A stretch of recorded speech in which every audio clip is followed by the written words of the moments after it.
Hello and welcome back ulit sa aking channel. Again, this is Fred. So, sa mga nakaraang videos, napag-usapan natin yung ascension na related sa healing. And kailangan ma-discuss ko rin tong importanteng part ng journey na yon, which is yung yung tinatawag na dark night of the soul. No, so siguro maririnig mo 'yan or mababasa mo lalo na kung nasa conscious ka na of the spiritual path. Kumbaga, very intentional ka na sa iyong spiritual growth, no? Pwedeng ito yung isa sa mga may experience mo, yung Dark Night of the Soul. So ano ba tong Dark Night of the Soul? Kung maalala mo dun sa ating mga videos, may shinare ako sa iyo na yung emotional scale, no, yung mataas niyang level is yung love, and yung pinakababa is yung fear, and then in between marami siyang iba't ibang level, no? So dun sa fear, ka-level niya dun yung depression, nandun yung depression. So siguro yun yung isang common na term or other term for the dark night of the soul, yung depression. Yun yung mas familiar tayo.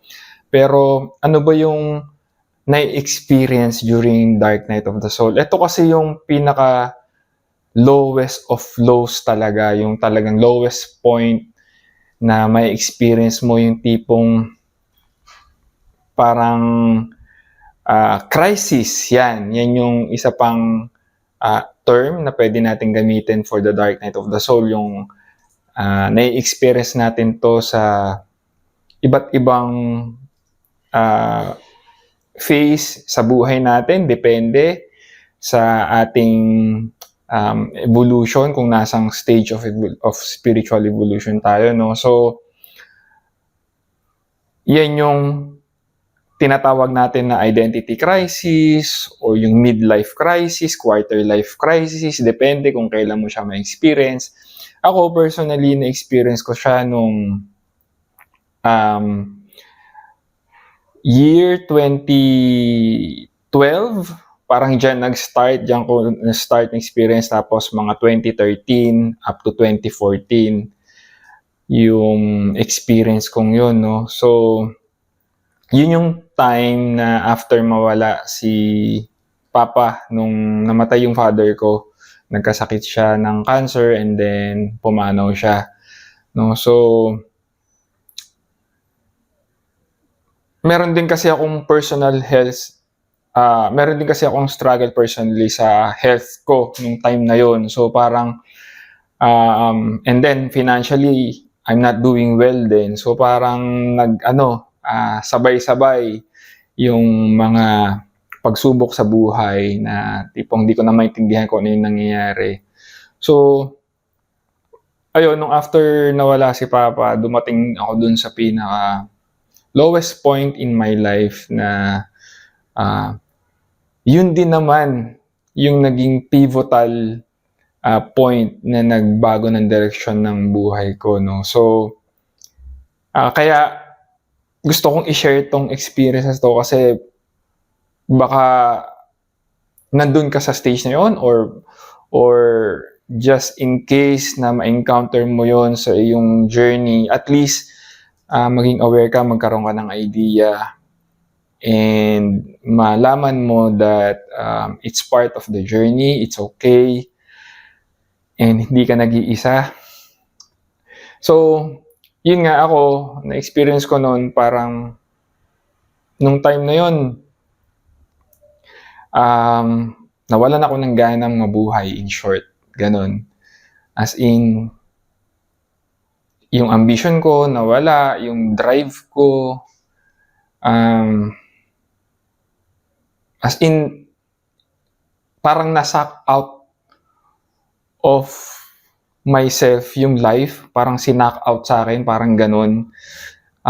Yun nga, sabi ko, dasal ko nun, parang kunin na lang din ako ni Lord kasi parang di ko na makita parang sobrang dilim, kaya siya Dark Night of the Soul, parang sobrang darkness lang, no?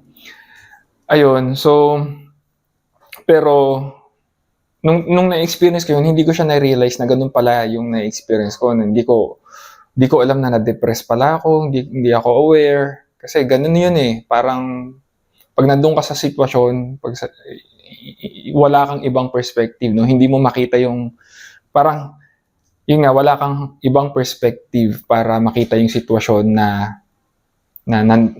yung sitwasyon na pinagdaraanan mo, yun na experience mo. So, yun yung mga may experience natin dito during the dark night of the soul. Parang confusion, hindi mo alam kung ano ba yung reason kung bakit mo na-experience yung mga nangyayari sa buhay mo. So, depende, iba-iba siyang impact sa tao, no? So, and kasi nga, nasa lowest point siya. So, parang yun yung feeling na ang layo-layo mo rin kay God or kahit sa basta parang gano'n, yung sobrang separated ka, may sarili kang mundo. Yun, ganong experience. And then, eto kasi, kaya tayo dumadating sa point na gano'n, yun nga, yung false self natin, parang nagka-crumble siya. Yung world na na-create natin, yung false self natin, yung ego, yung identity natin, yung world na pinaniwalaan nating akala natin na ito yung reality, nagka-crumble siya. No? So, hindi natin maintindihan. Parang wala tayong mapanghawakan na kung ano ba yung dapat nating paniwalaan or basta, yung pala, yung time na yon parang ang dami kong naging questions, no? Parang, nung time din na yon parang, yung relationship ko kay God rin nun, na-question ko din, lumayo rin ako, parang, ganon, no? So, ganon yung experience, and then, so yun nga, hindi yun forever, although it might feel that way na parang wala siyang katapusan, parang ganun, no? Pero meron, there's a light at the end of the tunnel, to yun. Kung may dark night, meron ding yung ilaw, yung liwanag. Kailangan lang nating ma-realize na, and ito yung gusto kong sabihin sa'yo, na kung nai-experience mo yung darkness na yun sa buhay mo, just realize na yung mga bituin sa langit, para magningning sila or pinakamaningning sila during the darkest o yung pinakamadilim na kaulapan, no? Hindi natin makikita yung liwanag kung walang darkness. 'Di ba? Ito nga yung nabanggit natin before na yung duality or yung polarity, yung opposites, no? Kaya rin tayo dito sa earth, yung na-experience natin bilang tao, yung false self, may purpose din siya, 'di ba? Kasi yung opposite side niya kasi, 'di ba, yung true self natin, parang although in reality wala namang opposite talaga yung self natin. Kumbaga, ginamit lang natin yung false self as a basis para magkaroon tayo ng reference for our true selves, para nga malaman natin, 'di ba? Para malaman natin yung puti, kailangan merong itim. Para malaman natin yung light, kailangan may darkness. Kaya naman, kinakailangan, no? Although challenging siya talaga na stage, pero kailangan kasi talaga natin pagdaanan yung ganon, yung darkest point in our lives. Kasi doon din natin marirealize yung light within us, that we are light, no? Doon natin magsisimulang ma-realize, doon natin makikilala yung sarili natin, yung true self natin, and yung light na, kasi nga we are aspect of God, so yung light na yon, doon natin siya ma-realize. So, yun yung gusto kong i-share sa'yo, and kasabay nung dark night of the soul, pwedeng ma-experience mo dyan yung healing crisis or yung mga ascension symptoms, no? So, depende yan sa tao, hindi pare-parehas. So, pwede kang maka-experience ng sickness. So, hindi natin alam. Baka siguro dahil yung sickness na yon para, kumbaga, makapag-devote ka ng time for yourself muna, no? Para yung sickness, para ang sinasabi niya is magpahinga ka muna. Take this time para kilalanin mo yung sarili mo.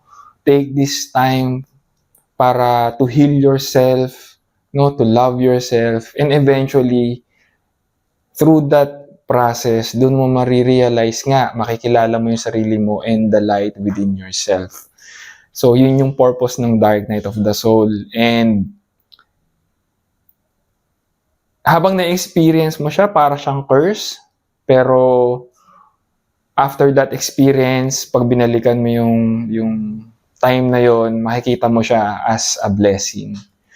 Kung nasang part ka man in your journey, know that everything will be okay. Just keep going, and take all the time you need para to heal yourself, yun nga. And ayun, kasi pag nandun na, pag natapos naman yung Dark Night of the Soul, yung mundong babalikan mo naman ay nandun pa rin, di ba? Kung ano man yung na-pause or na-put on hold, nandun pa rin. Pero pagbalik mo, iba ka na, di ba? Ibang self na, it's your true self na yung haharap dun sa mundo. And yun yung makikita natin, yun yung gift mo naman, yun yung magiging blessing mo na rin dito sa mundo at sa ibang tao. And yun, so I'm sending you love and healing in your journey, and I hope to see you again in the next videos. Thank you for watching.